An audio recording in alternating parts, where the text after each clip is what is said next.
देखो बच्चों, जो यादृच्छिक है यानी कि रैंडम एरर है, उसके अंदर हम बात करेंगे जैसे कि इस प्रकार की त्रुटि के अंदर राशि के लिए यादृच्छिक त्रुटि वास्तविक मान में भिन्नता के कारण होती है।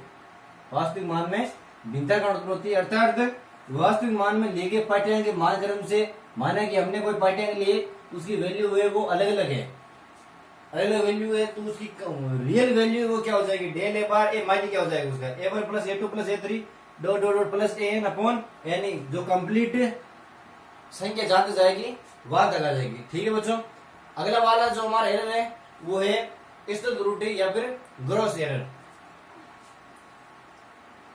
ग्रॉस एरर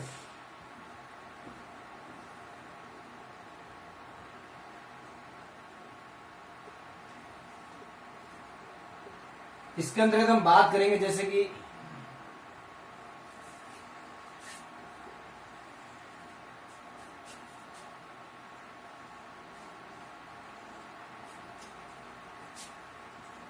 इस प्रकार की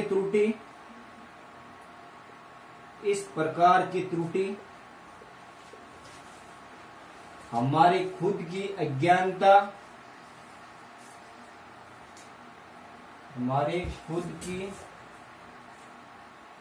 अज्ञानता, वे असावधानी पूर्व कार्य कारण होती है। असावधानी पूर्वक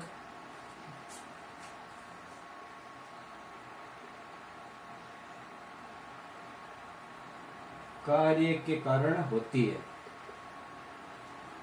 कारण उत्पन्न होती है, जिसके अंतर्गत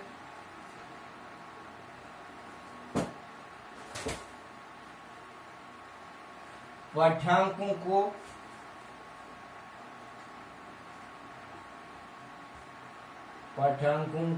गलत ढंग से लेना,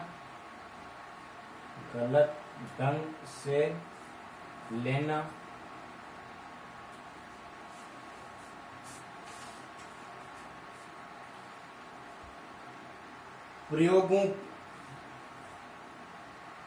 की गणना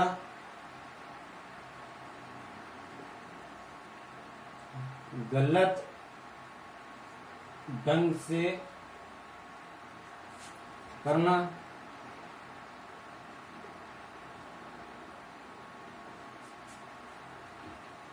तथा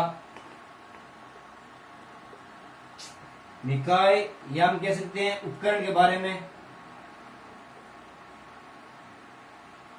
उपकरणों को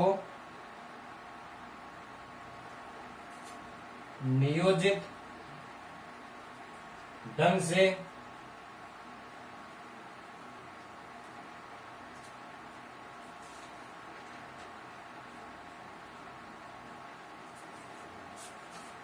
नहीं रखना, ये कंडीशन आती है ग्रॉस एरर के अंदर। ये तो हो गए हमारे तीन प्रकार के एरर। सिंपली जो एरर है कि वास्तविक क्रमिक त्रुटि, यादृच्छिक त्रुटि और स्तुत त्रुटि। अब हम बात करेंगे कि जो हमारे कैलकुलस एरर है जिनके अंदर हम गणना करेंगे वो एरर कौन कौन से है।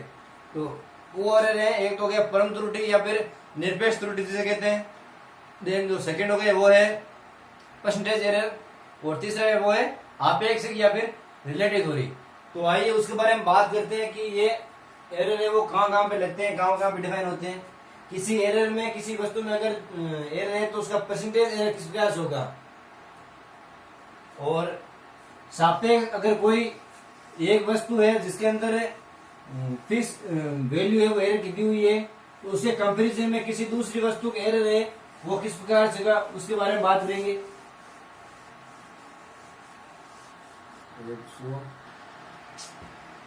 ठीक है बच्चों, देखिए कैलकुलस एरर के अंदर यानी कि कलन विधि के जो एरर हैं वो तीन प्रकार के होते हैं। एब्सोल्यूट यानी कि परम त्रुटि या फिर निरपेक्ष त्रुटि, रिलेटिव सापेक्षिक या फिर अपेक्षिक, ठीक है, और परसेंटेज यानी कि प्रतिशत त्रुटि।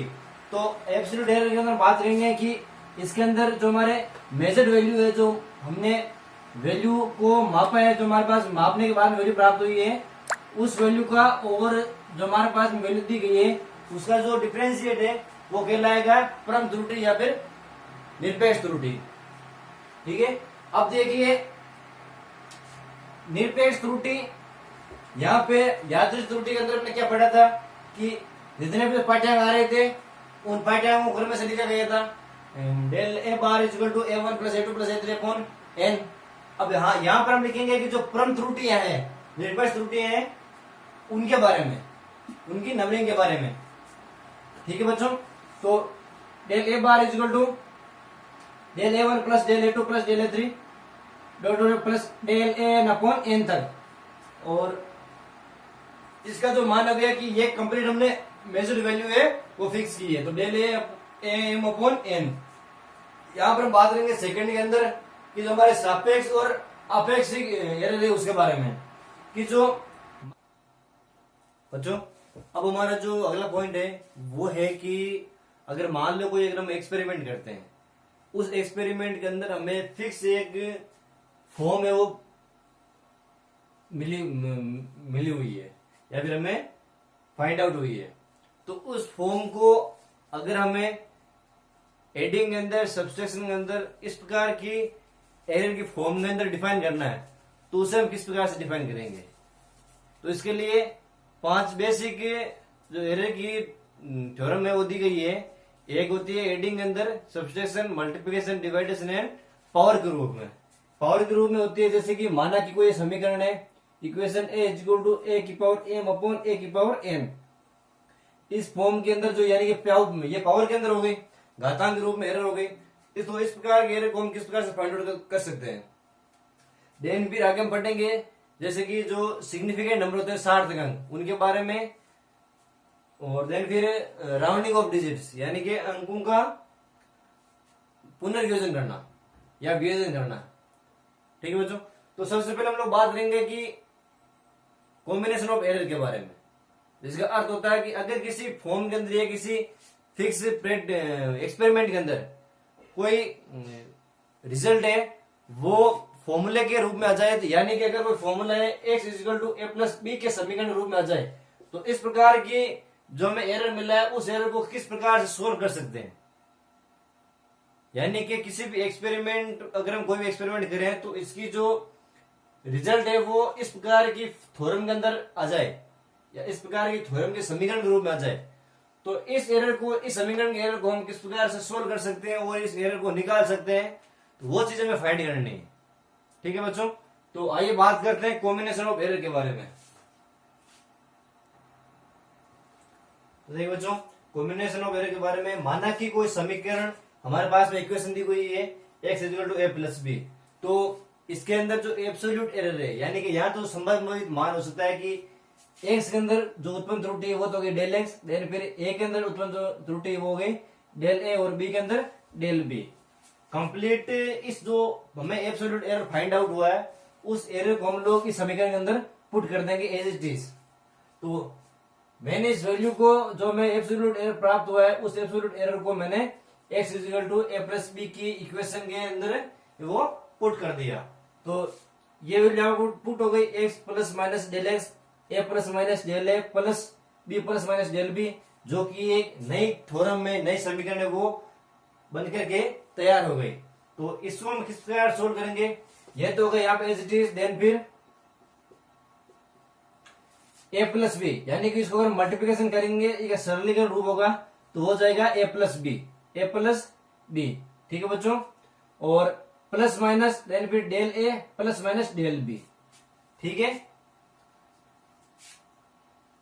त्रुटियां एक जगह हो गई अपनी, और जो पूर्ण संख्या है वो दोनों एक जगह हो गई। इसको सरलीकरण करेंगे तो फिर हमारे पास में ये वैल्यू फाइंड आउट होगी। अब देखिए, इसने एक नया समीकरण ले लिया कि ये वैल्यू मैंने यहाँ पर एज इट इज रख दी, x plus minus del x equal to a plus b. क्या होता है ए प्लस बी, यानी कि एक्स, तो मैंने यहाँ पे एक्स लिख दिया, प्लस माइनस डेल ए प्लस माइनस डेल बी। ठीक है बच्चों, अब देखिए यहाँ पर हम क्या करेंगे कि जो हमारे पास में एक्स और एक्स ये दोनों सेम है, तो इनको हटा देंगे। हटाने के बाद में हमारे पास जो नई वैल्यू फाइंड आउट हुई है वो हो जाएगी इस प्रकार से, plus minus del x equal to plus minus del A plus minus del b. अब यहाँ पर जो मेजर बात ध्यान रखना योग्य है कि डेल ए का मतलब क्या होता है, यानी कि ये जो थ्योरम या समीकरण में प्राप्त हुई है, इस समीकरण के अंदर जो आंशिक परिवर्तन हुआ है या आंशिक त्रुटि हुई है, थोड़ी बहुत जो कमी है, हम यहां पर बात कर रहे हैं कि किसी भी वस्तु या फिर किसी भी वस्तु के बारे में हम लोग प्रयोग करते हैं तो उस प्रयोग में जो त्रुटि उत्पन्न होती है, कमी होती है, कंप्लीट को हम फाइंड आउट नहीं कर सकते। उसके लिए हम मैथमेटिकली और फिजिकली रूप से अगर हम बात करेंगे फिजिक्स के अंदर तो डेल का प्रयोग करेंगे, यानी कि डेल यहां पर किसी भी वस्तु में उत्पन्न कमी को दर्शाता है। समझ गए बात को।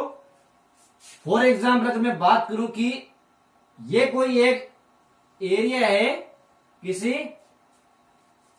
स्फेरिकल सरफेस का, यानी कि वर्ताकार सरफेस का एरिया है, ठीक है बच्चों, कंप्लीट हो गया। अब हमें बात करनी है यहां से लेकर के यहां तक तो छोटे से एरिया की, छोटे से क्षेत्रफल की। तो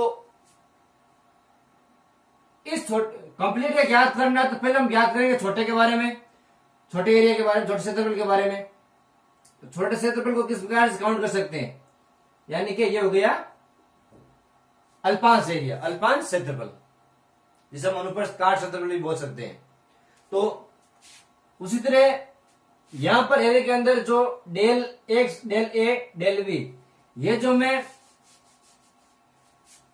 डेल यहां पर लगाया हुआ है तो इसका मतलब है कि उस वस्तु या प्रयोग के अंदर उत्पन्न आंशिक त्रुटि, सिंपल चीज है। फिर देखिए यहां तक जो न्यूमेरिकल वैल्यूज है उसको सोल्व करने के बाद में हम लोग बात करेंगे कि इसके अंदर देखिए ये 4 वैल्यूज दी हुई है, यहां पर अधिकतम 4 संभव मान हो सकते हैं, यानी कि इस फॉर्म के अंदर plus plus, plus minus, minus minus और माइनस प्लस, इन चारों फॉर्म के अंदर किसी भी रूप में जो हमारा इस समीकरण के अंदर त्रुटि उत्पन्न हुई है वो आ सकती है। अगर इनमें से चारों में से कोई बसा भी आंसर आए तो आपके वो आंसर है वो सही होगा, ठीक है बच्चों। अब देखिए अधिकतम तो संभावित मान है, सॉरी यहां पर मैं लिख दूं कि डेल एस के 4 संभावित मान हो सकते हैं, ठीक है, ये तो गए 4 संभावित मान। अब मैं बात करूंगा कि अधिकतम त्रुटि के बारे में, अधिकतम त्रुटि के बारे में।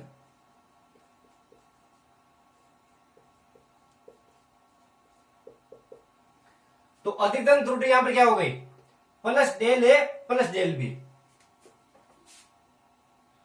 डेल एक्स इजिकल टू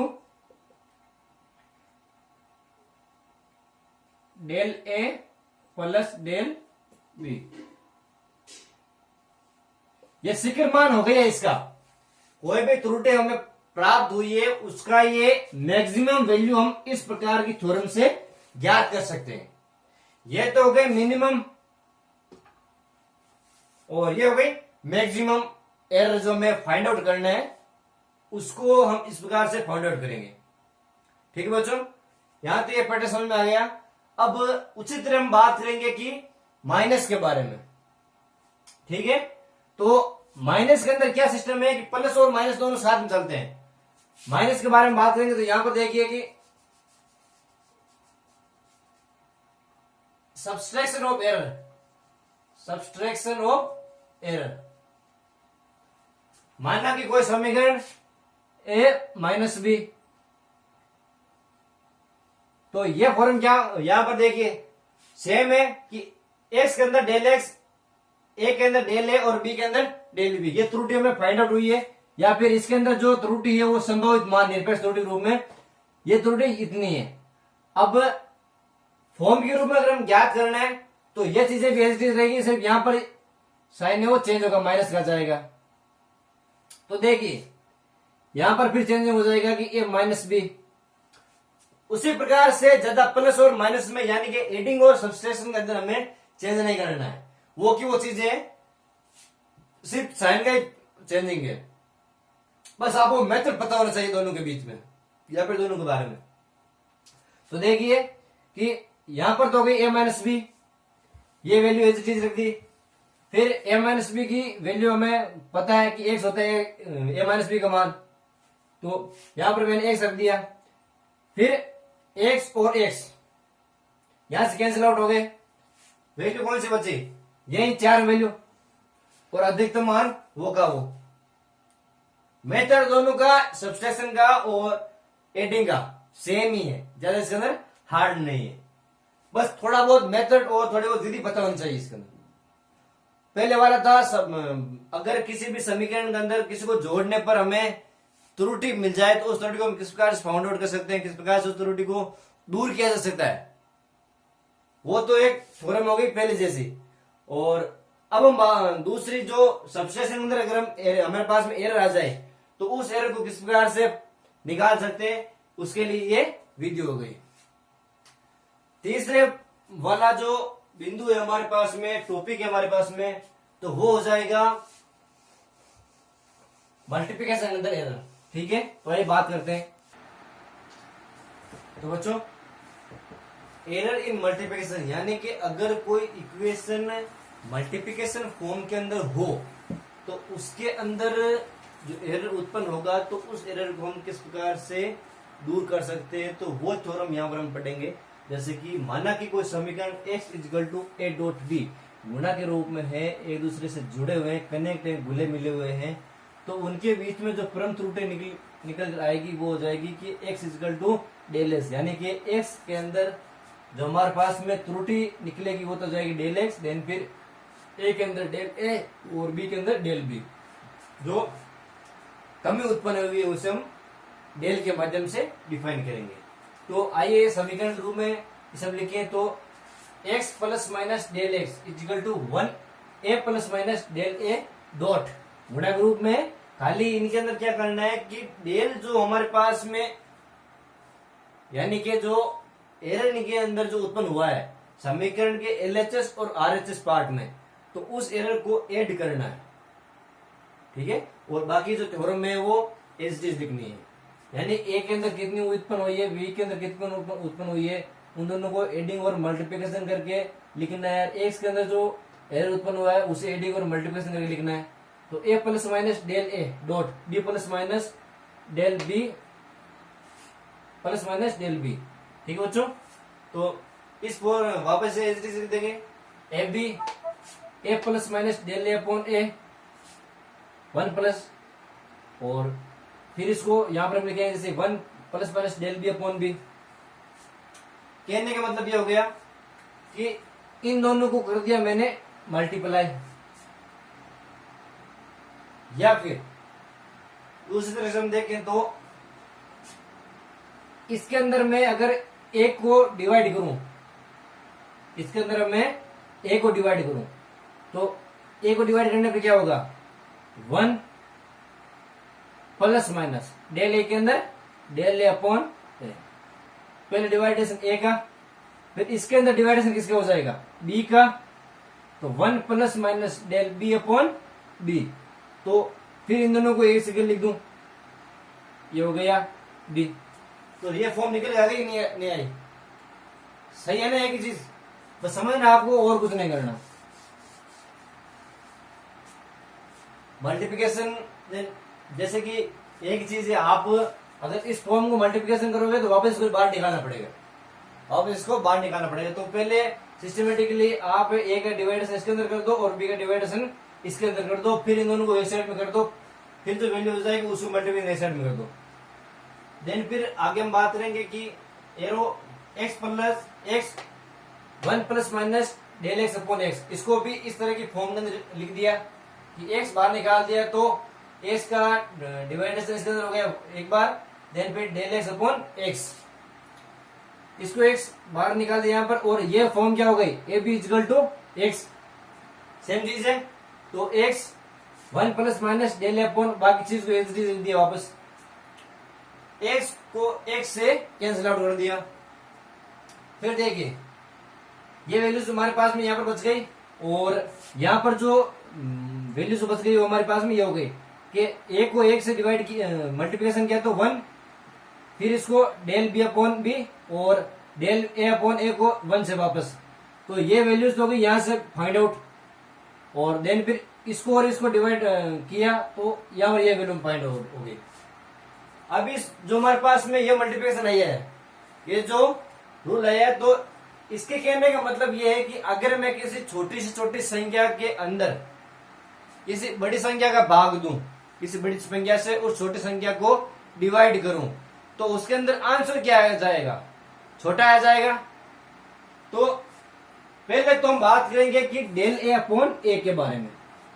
तो यहां देखिए छोटी संख्या है, छोटी संख्या बड़ी संख्या भाग देना है।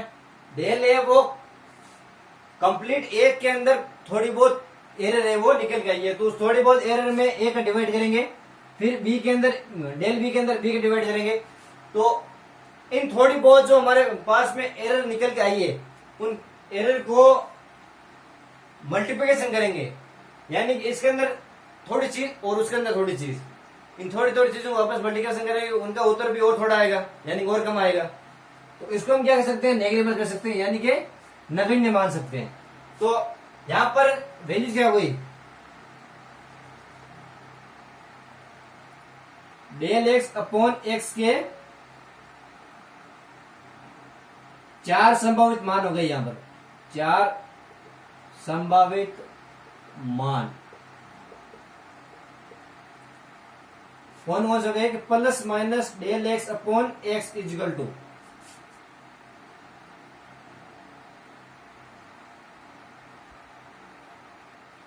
1 से 1 वापस कैंसिल आउट हो गया, 1 से 1। देन भी वैल्यूज हमारे पास मिलेगी कि प्लस माइनस डेल ए अपॉन ए plus minus del B upon b. समझ आ गई बच्चों बात कि एक को एक से डिवाइड कट कर दिया, कैंसिल आउट कर दिया, और इस चीज को जो हमारे पास मल्टीप्लिकेशन के तौर पे हमें जो फाइंड आउट हुआ है तो उसको हम नेग्लिजिबल कर सकते हैं, क्योंकि किसी भी छोटी से छोटी संख्या के अंदर और किसी बड़ी संख्या को भाग देने पर जो हमें छोटी संख्या प्राप्त होगी, तो उन दोनों छोटी संख्याओं को अगर हम मल्टीप्लिकेशन करेंगे तो इनके अंदर जो वैल्यूज हमें फाइंड आउट होगी तो इनसे और छोटी आ जाएगी। तो एज मान सकते हैं कि 0 है, तो 0 को हम लोग काउंट नहीं कर सकते, मल्टीप्लिकेशन नहीं कर सकते, तो यहाँ पर हम 0 लिखते हैं और 0 को मानेंगे नहीं। देन फिर हमारे पास में ये 4 वैल्यूज आ गई, तो इसके अधिकतम मान कौन से हो गए, अधिकतम मान जो मैक्सिमम वैल्यू हमारे पास में आएगी उसका हमें ध्यान रखना है और कुछ नहीं, कि del x upon X, del x upon X equal to del A upon A plus del B upon B. ये हमारे पास में वैल्यू फाइंड आउट हो गई, अधिकतम मान और मल्टीप्लिकेशन के अंदर जो एरर आएगा उसके बारे में। ठीक है बच्चों, तो ये तो गए 3 हमारे टॉपिक क्लियर, एडिंग के अंदर, सब्सट्रैक्शन के अंदर और मल्टीप्लिकेशन के अंदर। देन फोर्थ हम बात करेंगे कि डिवाइडेशन के अंदर, यानी कि अगर भाग के अंदर कोई एरर हो तो देखिए ये मल्टीप्लिकेशन के अंदर आ जाएगा तो वो हो जाएगा x equal to a by B. तो इस थ्योरम के अंदर अगर कोई एरर उत्पन्न हो तो उसे हम किस प्रकार से दूर कर सकते हैं, तो आइए बात करते हैं इसके बारे में।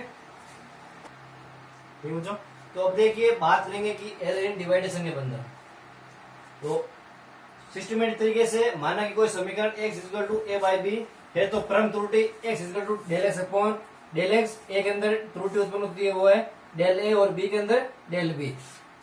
फिर इस फॉर्म को इक्वेशन के रूप में लिखा तो x plus minus del x equal to a plus minus del upon b plus minus del b. Division है तो डिवाइडेशन के बीच दोनों के बीच में जाएगा। ठीक है बच्चों, तो यह चीजें एज डी से वापस फिर देखिए इन दोनों के अंदर से a कॉमन ले लिया, b के अंदर से b कॉमन ले लिया, डिवाइडेशन के रूप में वापस लिख दिया। a के अंदर आएगा 1 plus minus del upon a और b के अंदर 1 plus minus del B upon b।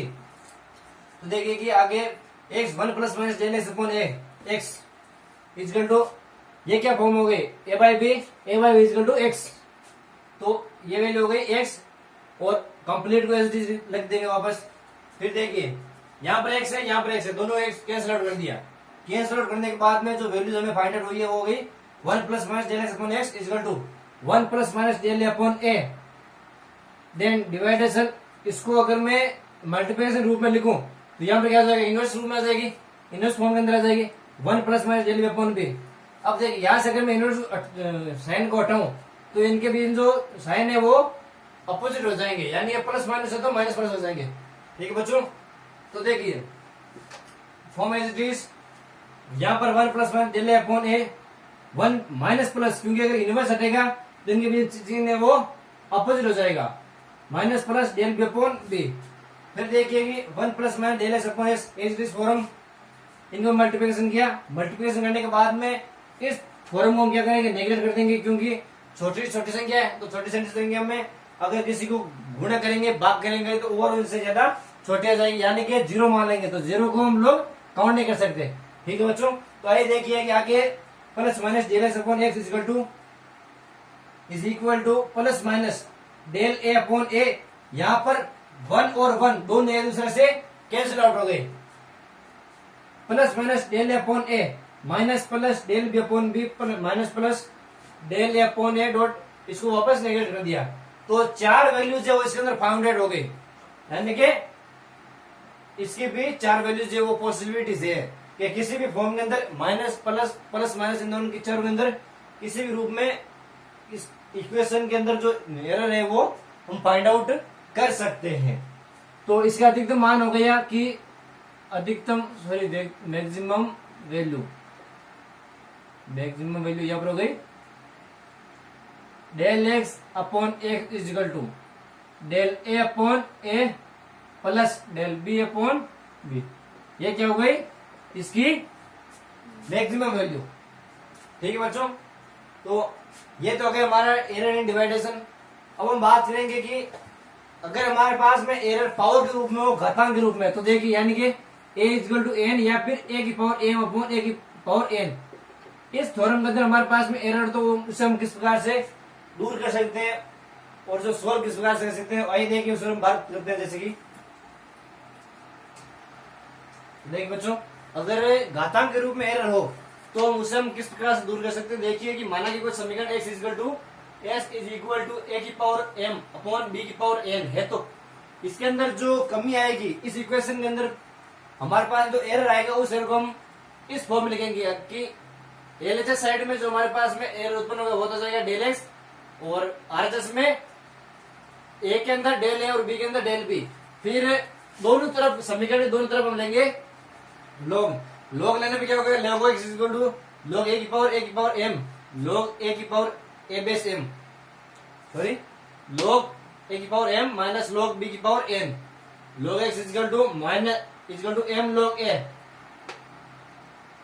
n minus 1, वो तो हो गए समीकरण डेरिवेशन अवकलन के अंदर d की पावर x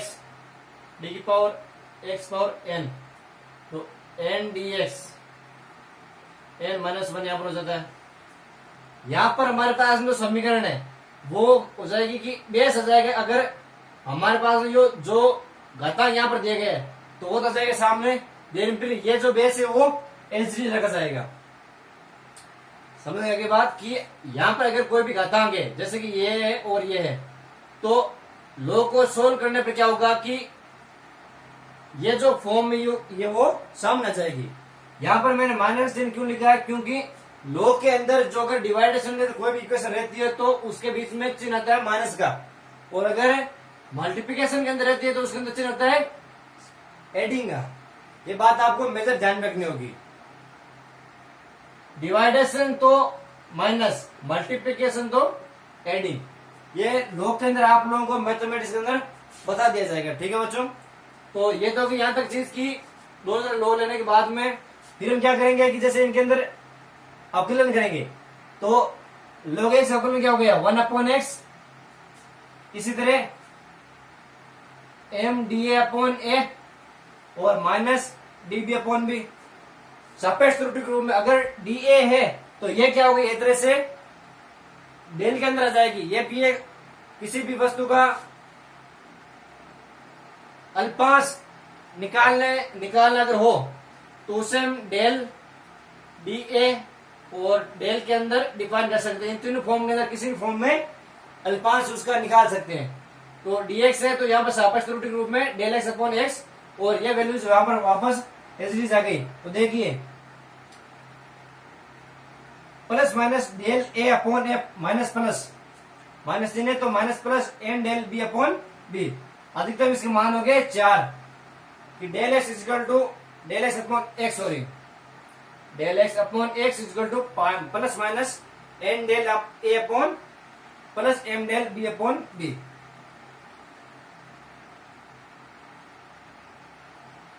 ठीक है बच्चों, तो ये तो हो गया हमारे पास में एरर। अब हम बात करेंगे सिग्निफिकेंट नंबर के बारे में, सार्थक अंकों के बारे में।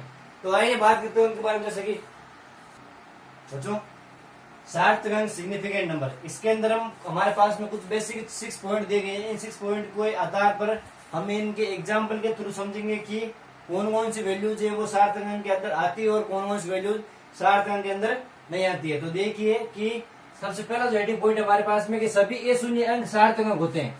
सभी ए शून्य मतलब कि यहाँ पर शून्य और ए शून्य, शून्य वो वैल्यू यहाँ पर जिसमें 0 आ जाएगा, और ए शून्य वो वैल्यू जिसके अंदर सिर्फ नंबर हो। नंबर बोलो तो 1 से लेके 9 तक अगर कोई इसमें नंबर आ जाएगा, चाहे वो पॉइंट के अंदर भी हो, तो वो नंबर काउंट हो जाएंगे ए शून्य अंक के अंदर, और शून्य अंक अंदर जिनके बीच में 0 आ जाएगा। तो इसके अंदर क्या दिया गया है कि सभी ए शून्य अंक सार्थक अंक होते हैं। ए शून्य अंक बोले तो अगर मैं बात करूं कि 8, 2, 4, 5, 7 और 3.274 इसके अंदर और इसके अंदर, यानी कि इसके अंदर दोनों के अंदर कोई भी 0 नहीं है, तो 0 नहीं है तो ये इसके अंदर सार्थक अंक कितने हो गए? ये 1, 2, 3, 4, 5, 7, 1, 2, 3, 4, 5, 5 और इसके अंदर 4, यानी कि बीच में शून्य नहीं होना चाहिए कहीं पे भी। अगर शून्य हो गया तो फिर ये सार्थक अंक नहीं होता, यानी कि हमारा जो पहला वर्डिंग है वो अनकम्प्लीट हो जाएगा। तो हम बात करेंगे सभी ए शून्य अंक सार्थक अंक होते हैं। देन फिर 2 ए शून्य अंकों के मध्य आने वाले सभी शून्य सार्थक अंक होते हैं। 2 ए शून्य अंक यानी कि 2 नंबर, 0 नहीं, 2 ए शून्य अंक 1 से लेकर 9 तक के बीच में कोई भी वैल्यूज आ जाएगी तो वैल्यूज आ जाएगी सेकंड वाले जो डेफिनेशन उसको एक्सप्लेन करेगी।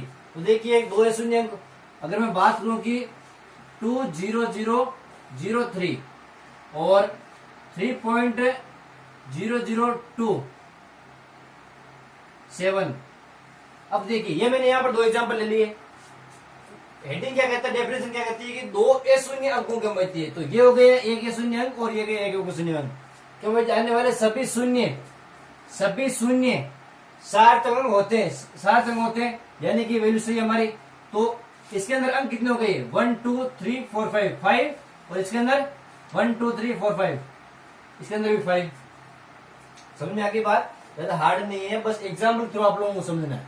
ठीक है बच्चों, तीसरे वाले पॉइंट में यदि संख्या 1 से छोटी हो, यानी कि 1 से संख्या छोटी आएगी तो यानी कि नंबरिंग सिस्टम के अंदर पॉजिटिव नेगेटिव 0 1 से छोटी है तो देखिए 0 से लेकर के 1 के बीच में जितने भी नंबर आएंगे वो नंबर क्या कहलाएंगे?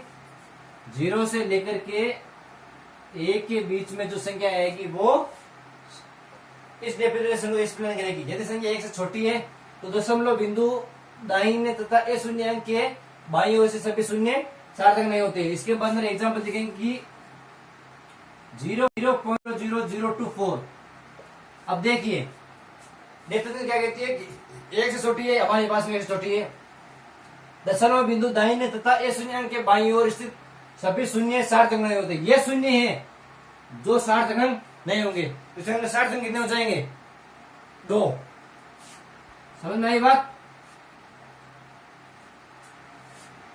डेफिनेशन समझना है। एग्जाम्पल अगर आपके पास में होंगे तो आप एग्जाम्पल को अच्छी तरीके से दिमाग लगाकर उसमें समझ सकते हैं बात को कि ए शून्य और शून्य यानी कि जिसके अंदर 0 और ए शून्य जिसके अंदर 1 से लगा करके 9 के बीच में कोई सी भी वैल्यू हो, कोई से भी अंक हो, 1, 2, 3, 4, 5, 6, 7, 8, 9 तक।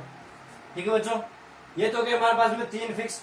देन फिर दशमलव संख्या के बिंदु के अंतिम ए शून्य अंक के पश्चात दाहिने ओर आने वाले सभी शून्य सार्थक अंक होते हैं। दशमलव संख्या के बिंदु के अंतिम ए शून्य। अब देखिए यहां पे मैं बात करता हूं कि मेरे पास में एक वैल्यू है 003000 और 2.4 सॉरी, तो देखिए दशमलव संख्या के बिंदु के अंतिम ए शून्य अंक के पश्चात दाहिने ओर आने वाले सभी शून्य सार्थक अंक होते हैं।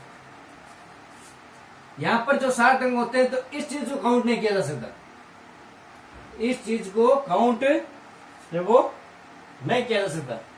ठीक है बच्चों, यानी कि दाहिने ओर इस अंक के बाद के अंदर जितने भी 0 जाएंगे तो वो 0 क्या कहलाएंगे? सार्थक अंक कहलाएंगे। तो इसके अंदर सार्थक अंक कितने हो गए? 4। नंबर को काउंट करना है, वैल्यूज डेफिनेशन अकॉर्डिंग अगर सही है तो फिर 0 की उस डेफिनेशन अकॉर्डिंग महत्वता है वो नहीं दी जाएगी। फिर देखिए कि ऐसी संख्या जिसमें दशमलव नहीं हो, ए शून्य अंक के दशमलव नहीं हो, ए शून्य अंक के दाहिने ओर दशमलव नहीं हो, यानी कि मैं कोई 2, 3, 2, 5, 4, 7 जिसमें दशमलव नहीं हो और ए शून्य अंक के दाहिने ओर स्थित सभी शून्य सार्थक अंक नहीं होते हैं। 0, 0, 0 दाहिने ओर स्थित है 0, 0, 0, ये चीजें काउंट नहीं होगी। तो सार्थक यहाँ पर, यहां से लेकर के यहां तक जो आएगी वो काउंट होगी, जिसके बारे में हमने पहले पढ़ा है। इसके अंदर जीरो की बात नहीं की गई है और इसके अंदर जीरो की बात की गई है। संख्याएं हमेशा दशमलव नहीं होगी, इसके अंदर ये बात आप मेजरली ध्यान रखना। अगर 1.2737000 तो ये कंप्लीट गलत हो जाएगी डेफिनेशन की। ये जो एग्जाम्पल है वो गलत हो जाएगा हमारे पास में जो अवेलेबल है। फिर देखिए बच्चों की सिक्स जो हमारा पॉइंट हो जाएगा इस संख्या जिसमें अंतिम है शून्य,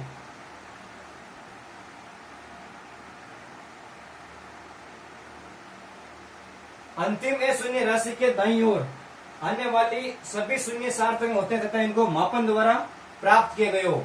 इस वैल्यू के अंदर मेजरमेंट की जो प्रोसेस है मात्र के वो हमेशा लगी हुई होगी। वैसे आपके दिमाग में आप लोगों को ये बात ध्यान रखनी होगी कि किसी भी न्यूमेरिकल वैल्यू के अंदर अगर हम फाइंड करें कि हमें दिया गया है कि जैसे कि 4.0273 मीटर पर सेकेंड या 200 किलो वेटेज, ये जो यूनिट्स अगर हम किसी भी न्यूमेरिकल पिच में लगी हुई और उसके अंदर सिग्निफिकेंट नंबर में काउंट करने पूछा गया हो तो अंक कितने हो गए 1 2 3 4 1 2 3, इसके अंदर 4 और इसके अंदर 3, ये वैल्यूज हमें लिखना है यहाँ पे। ठीक है बच्चों, एग्जाम्पल देख लेना। आगे जैसे जैसे एग्जाम्पल आएंगे तो उनको सोल्व करते जाना आपको। और मेन आपको क्या करना है कि ये 6 जो डेफिनेशन है उसको ध्यान में रखना है, क्योंकि ये डेफिनेशन अगर आपको हो गई तो आपके सिग्निफिकेंट नंबर है वो इजी हो जाएगा, आसान हो जाएगा। ठीक है बच्चों, तो लास्ट एंड फाइनल हमारे पास जो टॉपिक अवेलेबल है वो है राउंडिंग ऑफ डिजिट्स, यानी कि संख्या का वियोजन करना, फ्यूजन करना। तो आइए इसके बारे में बात करते हैं। जैसे कि देखिए बच्चों, अब हम बात करेंगे राउंडिंग ऑफ डिजिट्स, यानी कि अगर कोई संख्या इस प्रकार से हो कि कंप्लीट नहीं हो तो हम बात करते हैं जैसे कि 100 के अंदर अगर हम 3 को डिवाइड करें तो डिवाइड करने पर हमें क्या फाइंड होगा, जैसे कि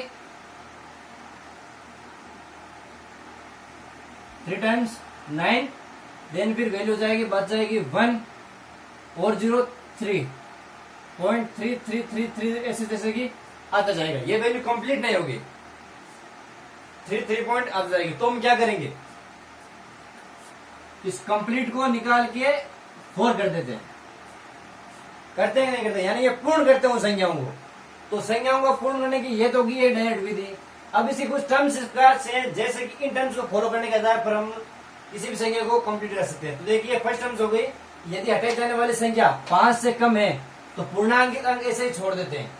5 से अगर यह संख्या कम हो गई, ये संख्या अगर कम हो गई 5.32, अगर मैंने यहाँ पर एग्जाम्पल ये तो ये संख्या 5 से कम है तो इसको क्या करेंगे 5.3 लिख देंगे, 2 को छोड़ देंगे क्योंकि संख्या 5 से कम है। 1.74 के अंदर ये संख्या अगर ये देखिए इसके अंदर क्या सिस्टम है कि ये जो वैल्यू है ये 5 से कम है तो इसको 1.7 लिखे रही छोड़ देंगे। फिर आएंगे बात करेंगे हम लोग सेकेंड के बारे में, यदि हटाई जाने वाली संख्या 5 है, 5 से अधिक है तो पूर्णांक अंक में 1 जोड़ देते हैं। जैसे कि 4.67 को 4.7, इस डिजिट के अंदर यह संख्या 5 से अधिक है तो इसको क्या करेंगे 1 जोड़कर 4.6 लिख देंगे। 2.59 को 2.6 1 जोड़ दिया इसके अंदर, देन फिर 6 हो गया। वैसे भी 60 हो जाएगी और यहां पर लिखेंगे तो 60 हो जाएगी और 6 लिख देंगे यहां पर तो यह संख्या कंप्लीट हो जाएगी। ठीक है बच्चों, अब हम बात करेंगे थर्ड के अंदर यदि हटाई जाने वाली संख्या 5 है, फिक्स 5 है तो इसकी दो चीज बातें होगी, दो संभावना होगी कि यदि अंतिम अंक विषम है, ओड और इवन को यहां पर मेजरली ध्यान में रखना है। ठीक है बच्चों, 2 4 6 और 1 3 9 इन सारी चीजों का, इन सारे टर्म्स के बारे में ध्यान रखना है कि कौन कौन संख्या सम है और कौन कौन संख्या विषम है। तो देखिए ये दटाई अंतिम अंक विषम है तो इसे एक से जोड़कर बढ़ा देते हैं। 4.250 को 4.2 अंतिम संख्या है, 0 को नेगेटिव ना तो सम है ना विषम है, 5 क्या है विषम है, तो 4.250 को 4.2 सम ही रखेंगे यहां पर, ठीक है। 3.5450 विषम है तो यहां पर सम ही रखेंगे। ऐसे इसमें 6.45 को 6.4 और 7.65 को 7.6, ठीक है बच्चों। ये तो गया सम के लिए, ये हो गया विषम के लिए। यदि अंतिम अंक सम है तो इसे ऐसे ही छोड़ देते हैं, सम हो जाएगा। जैसे कि ये विषम है, विषम है तो क्या हो जाएगा सम लिख देंगे वापस इसको, और यानी कि सम और विषम का यहां पर हमें बेहतर ध्यान में रखना है। फिर देखिए चौथे के बारे में, यदि हटाए जाने वाली संख्या 5 है उसकी भी दो कंडीशन है। 0 के पहले और बाद के अंदर जो अंक आते हैं उनके बारे में हम लोग किस प्रकार से बात कर सकते हैं। तो देखिए यदि अंतिम अंक 0 है एवं पहला अंक विषम है तो इसमें एक जोड़कर बढ़ा देते हैं। 2.750 को 2.8, ये विषम है, दोनों विषम है तो इसको हम क्या करेंगे सम कर देंगे। दोनों विषम है तो इसको हम क्या कर देंगे सम कर देंगे। यदि 0 के अलावा इसके अंक हैं तो इसमें एक जोड़कर बढ़ा देते हैं। 0 के अलावा अगर कोई वैल्यूज है तो देखिए यहां पर 15.752 को 15.8 लिख देंगे और 3.756 को 3.8 लिख देंगे। तो ये हुए हमारे राउंडिंग और डिजिट्स किसी भी संख्या को पूर्ण करने के मेथड, ठीक है बच्चों। तो इसी प्रकार से हमारे 11th चैप्टर है तो कंप्लीट हो गया, ठीक है। बस समझने के लिए यहाँ पर हमें एरर को मेजरली ध्यान में रखना है। कल हम बात करेंगे हमारा जो ऐसे तो फर्स्ट चैप्टर है और डायरेक्टली सेकंड चैप्टर है सदिश और अदिश के बारे में। तो ठीक है बच्चों, अगले वाले लेक्चर में बात करेंगे वेक्टर्स के बारे में।